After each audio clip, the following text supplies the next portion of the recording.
This came out in 1972. That was also the year that my mother went to consciousness raising. The glorious results appear before you. We had this record, and I still know the words. And I remember going around the schoolyard and asking the girls one by one, "Are you for women's lib?" I was 7 years old. That's what I said. I wanted to know who had my back, who was going to dig down and find some courage and fight for women. I'm 60 now. I've lost every battle I've fought, but I'm still asking, are you for women's lib? And for asking that question, for asserting that women are a material class, I have had so many death threats that men with guns have been assigned to my protection detail. If you had told me 30 years ago that radical feminists would one day need armed guards in order to speak in public, I wouldn't have believed you. And it's not the government that wants me dead, and it's not the pornographers or the pimps, and it's not the right-wing ideologues. It's entirely men on the left, specifically men who call themselves, quote, transgender. How did we get here? Well, you've heard of speed dating. This is speed revolution. This is the basic insight of feminism. Women share a common condition, and that condition is political. It's not bad luck. It's not choosing the wrong man. It's not created by evolution, and it wasn't ordained by God. None of these horrors are inevitable, which means that for male dominance to continue, every generation of boys has to be molded into dominators.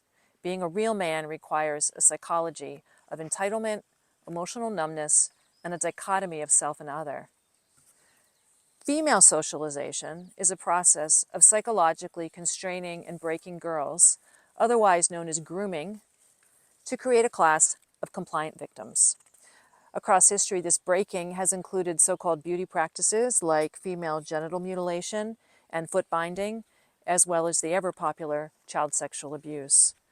Femininity is just the traumatized psyche displaying acquiescence. Gender demarcates the geopolitical boundaries of patriarchy. It divides us in half, but it's not a horizontal half, it's vertical. Gender is not some cosmic yin and yang. It's a fist and the flesh that bruises. It's a mouth crushed shut and a girl who will never be the same. Without feminism, the realities of women's lives are unspeakable. Each woman cut adrift in a hostile, chaotic sea. Apply the word sex class, and that chaos snaps into a sharp pattern of subordination, from the small daily insults to body and soul, to the shattering traumas of incest and rape. The crimes men commit against women are done because women belong to a subordinate class, and they're done to keep women a subordinate class. It's not just personal, and it's not random. It's political, and it's unjust. To get justice for women, we have to dismantle the caste system called gender. Brick by brick, we have to bring it down. Not accommodate to it, not make the best decisions we can inside it, but bring it down. And now we come to the newest brick in that system, transgenderism. Reading the words of girls who think they are transgender has broken my heart in ways that will never heal. In their own words, this is what makes them, quote, transgender. I like skateboarding, I love math, I want short hair, I hate my body. They want physical freedom, a life of intellectual pursuits, and bodily integrity. They want to be human beings, not objects. Feminism is very simple.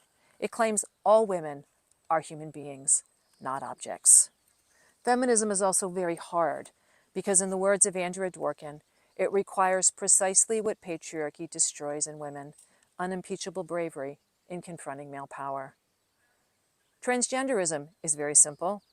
It claims some people like being objects, and those people are called women. Other people don't like being objects, and they are called men. This is innate, immutable, it was created by God or evolution or hormones or something, because clearly women's little brains can't handle the rigors of skateboarding or math. Instead, we are compelled by God or evolution or hormones to be pink, precious princesses. And when we age out of that, the pornographers are waiting. 12 billion searches on teen porn. 14-year-old girls aren't stupid. The only world they can see is a cage made by men and their predations. The only feminism they see is a celebration of collusion, not any kind of resistance. The personal isn't political now. The personal is personal. And some girls hate their bodies because they're really boys. This is the way out. You refuse to see yourself in other girls, Deny the caste you all inhabit and the system that put you there. You are a human being, they aren't. Any route to sisterhood, any rumor of female solidarity, any last whisper that once there were women who were warriors is gone. In my teen years, we punished our bodies with eating disorders and self-harm. And yes, those spread by wild social contagion, but those practices have now been medicalized and institutionalized. Your doctor will take care of that horrifying female fat with chemical injections, and your surgeon will do the cutting for you. And most of the girls who are shunted down that path would grow up to be lesbians. It's the gay and lesbian kids who are being transed. Young lesbians are being gutted of their uteruses, their ovaries destroyed, their breasts sliced away, and their vaginas atrophied, all before they can vote. Free to be you and me through chemicals and surgery.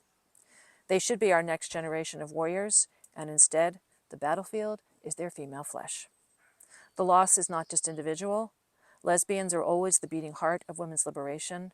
Every so often, lesbianism and feminism come together for a brief moment, and there's an explosion across the culture.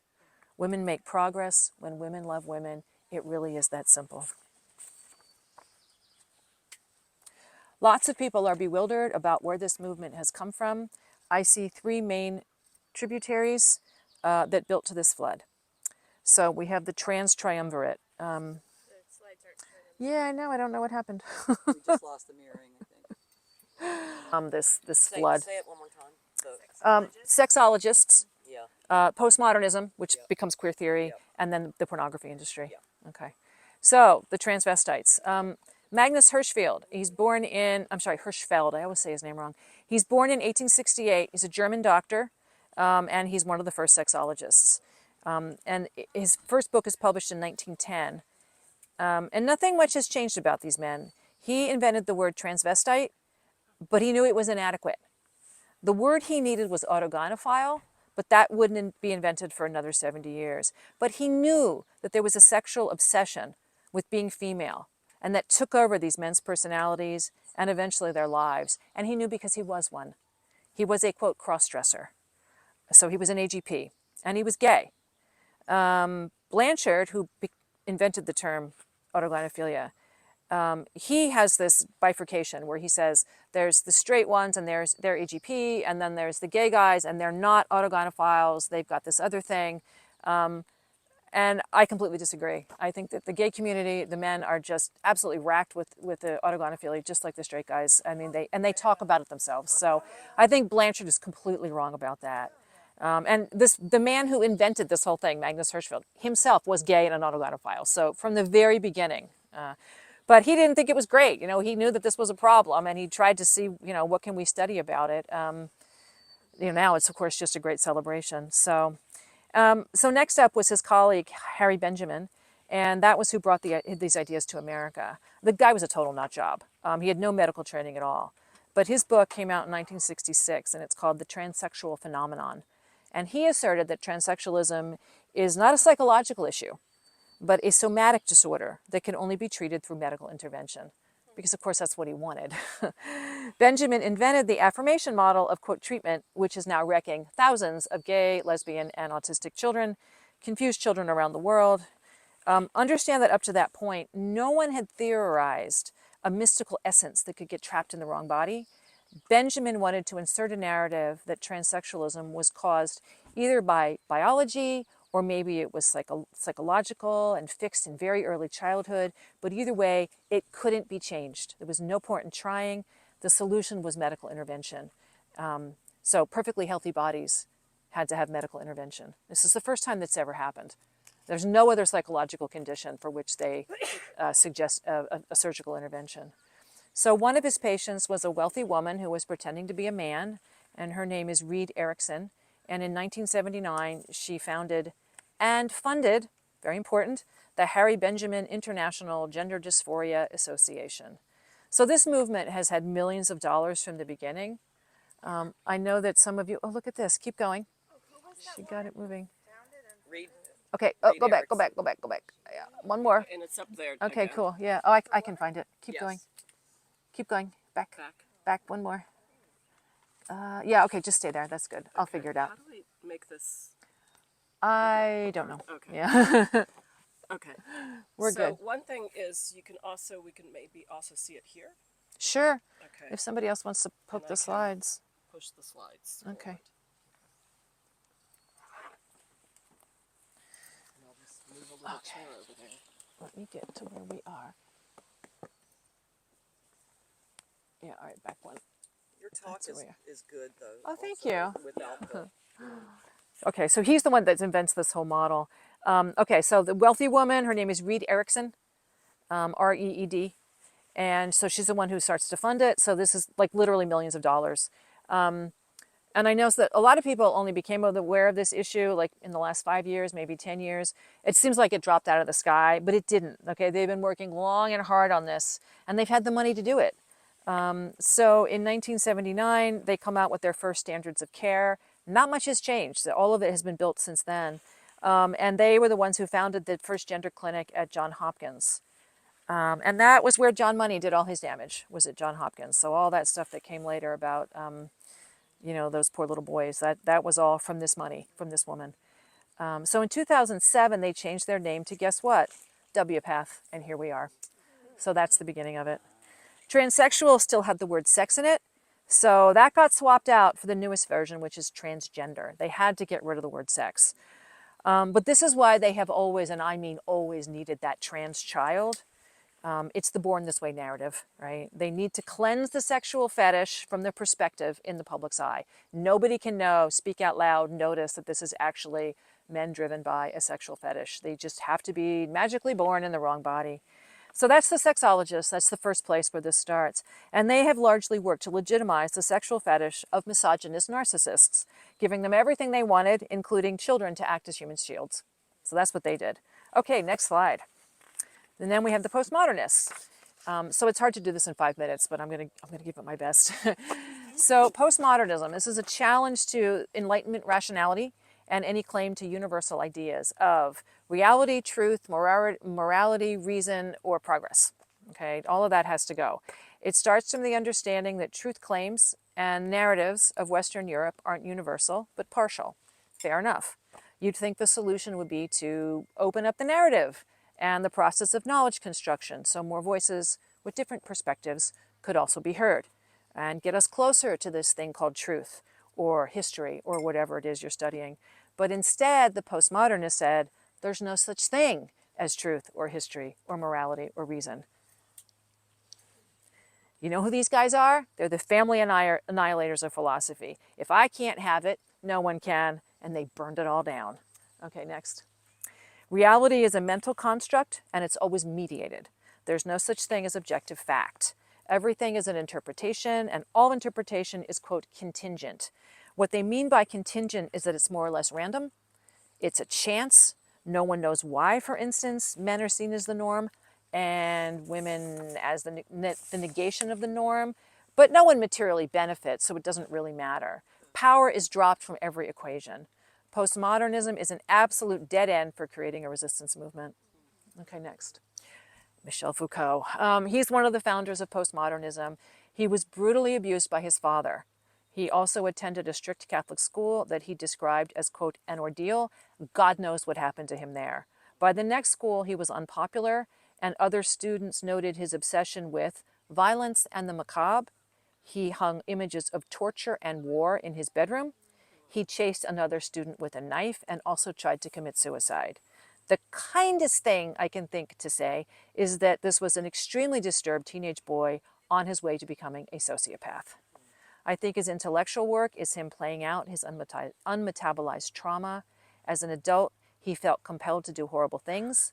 It's the classic repetition compulsion. And instead of facing that down and coming to terms with the abuse, he invented an entire philosophy of moral relativism that erased any notion of bad behavior or illegitimate power. So he went the wrong way entirely. He argued that there should be no restriction on sexual activity, including with children, and I mean down to infants. That childhood innocence is just another contingent construct created by the legal system and religion and society, and that the pedophile is merely a phantom. Those were his words. No harm is done to children when men fuck them.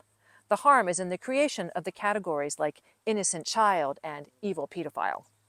He argued for the complete repeal of age of consent laws. So in case you think maybe this was a thought experiment gone too far, no. He routinely crossed from France to Tunisia and bought poor black boys for rape. And his favorite place for the rapes? A graveyard. Yeah. Does it get any worse? Okay, next. So this is the perfect patriarchal horror story. It starts with one boy being viciously abused by his father, and 70 years later, there's an entire movement demanding the destruction of the generative organs of children. Children who will never experience sexual pleasure, children who will never have children of their own. Are you happy, Michelle? Have you annihilated enough? Okay, next. Postmodernism spawned queer theory. So 1982, Gail Rubin wrote the founding document of queer theory, which is called Thinking Sex. She suggests that sex is somehow oppressed. So sex is a thing that needs to be liberated. It's not women, it's not children, it's this thing called sex. So yes, poor sex, it suffers so. She renamed it, she's the one who came up with this. She renamed the sexual abuse of children, quotes, intergenerational sex. She's the one who came up with that phrase. So now we're stuck with that. Okay, next slide. And again with the boy lovers, the pedophiles. Boy lovers are so stigmatized that it is difficult to find defenders for their civil liberties, let alone their erotic orientation. This is what she said. Gail Rubin, it's the founding document of queer theory. I'm not making this up. This is what kicks the whole thing off, is her arguing that men should be allowed to fuck children. They're oppressed because they can't. So yeah, men who rape boys are oppressed, and her freedom fighters are literally rapists and pimps. Is Gail female? Gail, yes, she is. Gail Rubin. Background, the way you know Michelle. I mean, I would assume it's pretty much the same as Michel Foucault. I mean, I don't.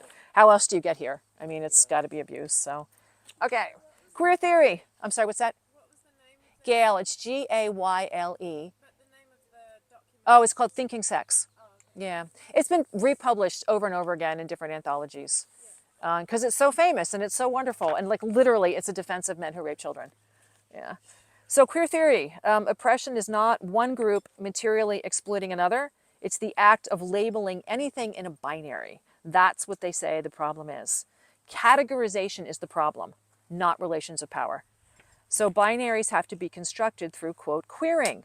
So you transgress the boundaries of the two categories and you render them meaningless. And this is the revolution. This to them is how we get to liberation. Okay, next. So we get to Judith Butler, 1991, Gender Trouble. All right. Oh, well, here you go. Okay, next slide. We can't name men as oppressors. That's, quote, too totalizing a gesture. It only strengthens the binary to say that there are men and there are women and that men hurt women. I've had people say this to my face. This is literally where they get it. The category of women itself is the problem. There are no real women. Woman is nothing but, and this is her words, quote, a parody without origin. Women don't exist, okay? We're a parody of men. We have no real origin. We have no real existence beyond that. So, 1991 was when she started. She has, of course, gone on. But when women unite as a group, we are only reinforcing a problematic category, okay? So women cannot be the subject of feminism. This is what she argues in her first book. She says it point blank. We cannot be the subject of feminism. All we can do is have subversive performances of the self that break a binary. So, women refusing men, creating a new life and a new sexuality with women, that only strengthens the binary. But you know what's subversive? Lesbians have sex with men. That's what she says, because that queers the category of lesbian. And now you've broken the binary, and that's the revolution. Butler destroyed the possibility of feminist resistance for an entire generation of women. She's barely understandable, but she did do that. What's organizing? You make common cause with the people who share your condition. But that is impossible when women don't exist, and when noticing that they might only strengthens that big bad binary. So, next. Lierre, can I ask another Yeah, sure. This is just for your opinion. So that was all from Gender Trouble. Yeah. Do you recommend reading it? I mean, good luck. It's barely understandable. It's such gobbledygook. It's so hard to get through. Yeah. I would assume so, but You're welcome. I mean, I always feel like we should know the enemy. yeah. And I don't want to argue against things if I haven't actually read it, But sometimes you know, it's but not worth it. it may not be worth the life force to like to waste on that, especially once you're over 30 and you realize time is really ticking by. Like, this isn't really what I want. You'd rather go swimming, you know what I mean, and see the bears, like, than anything this stupid. I mean, you can try. That's the summary. That's what she's. I mean, this nobody would disagree that that's what she says. I'm not like making this up. This is everybody agrees. They just think it's good, and I think it's horrible, you know. But this is the argument. This is what queer theory does. So yeah, what you got? How did she get so influential and be so where her writing doesn't make any sense? I've never understood. The Emperor's New Clothes. It's the Emperor's New Clothes. We have the parable already. That everybody in academia is like, oh, this is all so wonderful. We can't understand it, but you're stupid if you don't understand it. She's taught at Berkeley for decades. She's making what, $200,000 a year putting out this gobbledygook, you know? And it goes through social media and it's sort of juvenile. And it gets watered down into this, the binary's bad, the binary's bad. Ha ha, I'm going to wear a skirt today. The binary's bad. Look at me, I'm wearing lipstick, you know. This is the great revolution. That's literally what the kids say. So it worked. I mean, she's had this huge influence. I wish, is Amy here? Amy confronted her. I'm sorry, Amanda. Amanda, you did it. You confronted Judith Butler.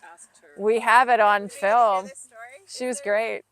Do we have time to hear about You can watch. She was amazing. We can. I'm going to present later, and we can show it. show it. She was amazing. I can, yeah. Sounds great. Through an entire auditorium, people booed her, but she was very brave. The rest of us were stuck outside, but she went in and she got it done. And it went viral. I mean, like, it was like 12 million people watched or saw the thing, so it was totally amazing. Just one question, So or just summarize the question. If gender is to liberate us, why can't I have, as a lesbian, have a dick-free space, a penis-free space? how dare you ask that? How dare you want? Crazy answer. It was horrible. She told her to get over it, basically. Like, you can't not want. She said you can in your home. Yeah, In other words, stay home. but stay home. She Don't said leave the house. unless you happen to have a son. Like, And then- she acknowledged the sex of a son. Yeah, right. I don't know. Yeah. It's just crazy. She's horrible. Anyway, Amy was our hero. I'm sorry. I always call you Amy because my sister goes by Amy, and it's just for you're Amanda. I know. I'm really sorry about that. Anyway, porn. Are we up to the porn industry? Yes, we are. Okay. If you're still wondering why there are so many of these men all of a sudden, there is an answer, and that's the porn industry. So I did click through, so you don't have to. I'm not going to inflict on you what comes next. But I will tell you that there was one woman being choked, one woman having her head yanked back by her hair, a woman crying in pain, on an endless page of women being objectified, hurt, and sold for fun. And there's 13 billion search hits for this material. They cannot get enough of it. They've now saturated themselves in the sexuality of pornography, in sex that is about power, not love, about cruelty, not care, about violation instead of connection. And some of them are going to find the subordinate role arousing. The porn industry is churning these guys out like tribbles. Okay, next slide. This is what men are doing to themselves with porn. This is what they think a woman is. In real life, these are the images that women are drowning in. A relentless display of women reduced to body parts, turned into objects, willingly abused, and loving it. This is the landscape of the mass media, only it's more like a hellscape. This is what women are fighting against to assert our humanity. How many of these photos do we have to see before the pattern is clear? Next slide. This is what women are. Next slide. This is what women are for. Can you see the lips on this guy? Enormous, right? He looks like a sex doll. Okay, next slide. Dolls for children that have the same lips. This is the Bratz dolls. Yes, horrendous. Yeah. Here's the bargain basement version. So he hasn't inserted any plastic into his face, but it's the same thing. Okay, next slide. There are so many versions of this. It's just various, here we go. Millions of photos. The schoolgirls. Does it get any clearer when you see grown-ass men dressed as sexy schoolgirls? Next one, the ballerinas and the tutus.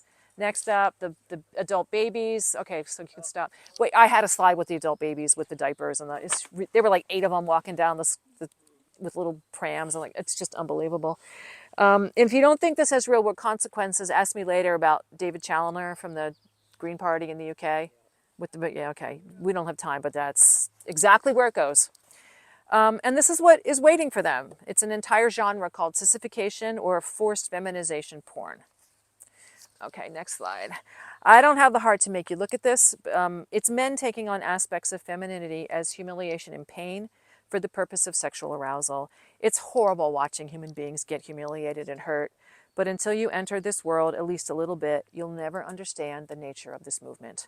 This is where they are coming from. This is the hellmouth.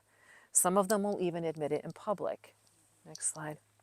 This is Andrea Long Chu, who won a Pulitzer Prize. He won a Pulitzer for writing this. Sissy Porn Made Me Trans. So he wins the highest award you can get for admitting this. We get death threats and lose our careers. Yeah, okay. He's out there saying it. Keep going. He's a writer. I mean, he gets published everywhere. He gets everywhere. So this is he wrote this book, Female: A Concern, and he won this Pulitzer. Femaleness is a universal sex defined by self-negation.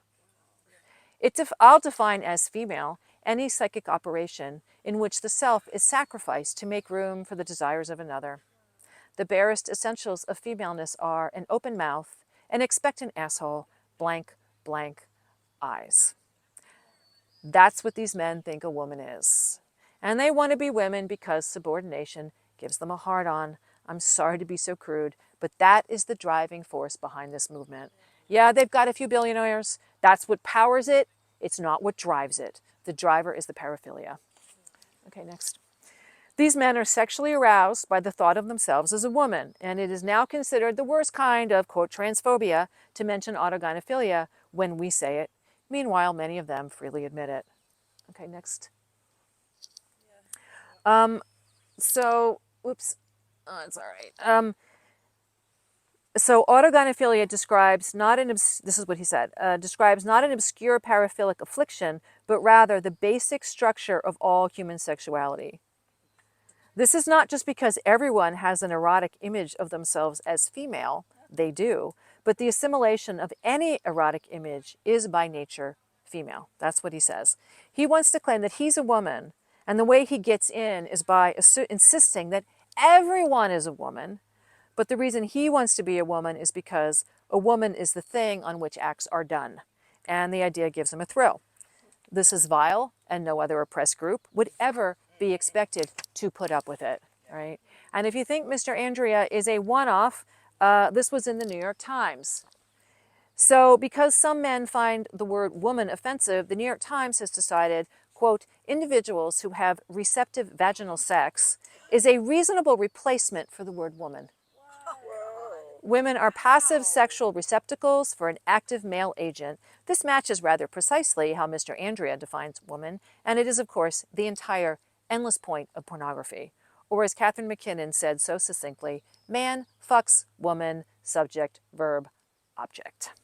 You're allowed to be angry at this, right? You don't have to keep being nice. That's right. Go ahead. That's right. Is it a question? What does that say? Okay, this is New York Times. FDA approves new HIV drug. And instead of saying for women, it says for people who have receptive vaginal sex. Because God forbid we should just say women. It's not quoting there. It's actually. That's what they're saying. That's what they're saying instead of woman. What year was that? This was like 2 years ago. Maybe 1, 2. It wasn't very long ago. Yeah. I gave this talk originally in 2024 and it was pretty new. So yeah, it hadn't happened that long ago. Okay, next slide. One reason we are losing this war is because women refuse to face the nature of these men. Oh, the poor dears, they suffer gender dysphoria. No, they don't. Their suffering is entirely self-inflicted. They are obsessed with their subordination fetish to the point that it takes over their personalities and their lives, and they don't care who they destroy in the process. So, you had a question? About the receptive vaginal sex. Yeah. Are they including men with neovaginas? Who knows? Who knows whether they would include that? They don't mention that in the article, but I don't know. It's an interesting question whether they... Probably yes, because it's the New York Times. Actually mean that as an acceptable alternative for women, or if they're just saying that anybody that has a hole, whether it's real or not, you know. Well, they mean HIV drugs for women. So these drugs are made for women's physiology. So I think they mean honestly for women. Yeah. And they can't even say female. No, they can't. Even female is gone. Yeah. There's Call them men though. and we all know who we mean. Yeah. Nope, they're not. They're not. Nope. Nope. Yeah. So here we are. Okay, next one. I need my chart. Here we go. We say biology is real, that humans are a sexually dimorphic species. They insist that biology is a social construct because suddenly, after 2 billion years, I just want to point out, sexual reproduction is older than trees, older than forests, older than the rings of Saturn. 2 billion years. Sex is suddenly a spectrum and something about seahorses. We say gender is women's oppression, and we've got centuries of mutilated feet, genitals, and rib cages to back us up. They say, no, gender is great fun. The only problem is we don't get to choose between the dominant and the subordinate role. And some men really want the submissive role, and they're enraged when they are denied. And the name for that is aggrieved entitlement. You can take that home, you're going to need it. Our solution is to dismantle male supremacy. Their solution runs into trouble. They know that biology is not a story that humans made up. They can't dismantle it. So the best they can do is stop anyone from talking about it. Our best outcome would be women's liberation. Their best outcome? Well, women are losing the ability to talk about sex-based oppression since sex doesn't exist. The women on the front lines are, as ever, the least of us. Next slide. Lierre, can you repeat that phrase? Grief entitlement? Did you say? Aggrieved. Aggrieved Wait, entitlement. you said grief entitlement? No, aggrieved entitlement, yeah. So it's time for people to stop using the social construct of biological sex to defend their transmisogyny. So they really mean it. We're not allowed to say biological sex. Okay, next slide. Oh, keep going. We're a little bit behind, sorry. Okay, that's it. Yeah. So the women on the front lines are, as ever, the least of us. So women in homeless shelters, in prisons, in battered women's shelters, they're being forced to share intimate spaces with men who claim to be women. The dignity and safety of the most vulnerable women have been weighed against the feelings of sexual predators, and the feelings of those men have been declared more important. Feminists warned where this would end, and now here we are. I want everyone to imagine the terror of being locked in an 8x10 cell with a rapist. This is happening to women. Next. Ultimately, the genderists want to liberate men's sexual fetishes. This is a men's sexual rights movement. And for that, they need women's subordination. We expected authoritarianism from the right. We weren't prepared for it from the left. Women have lost their jobs, they've lost their careers, they've lost publishers, they've lost custody of their kids, and they've been physically assaulted. The most basic facts of biology are now considered hate speech, which means the reality of women's lives is back to being unspeakable. The worst part is no one believes us. Next. Civic institutions that were built as a bulwark against power are crumbling. The ACLU has actively tried to keep citizens from accessing Freedom of Information Act requests. The ACLU, this used to be what they did. Next slide. The American Booksellers Association has declared a feminist book, quote, hate speech. There's no such thing as hate speech in the United States. This is not a legal category. Journalists are afraid of losing their jobs. If all of this doesn't chill you, nothing will. Next slide. At Harvard, a professor is in trouble for saying pregnant women. Academia has fallen, though Hogwarts still stands.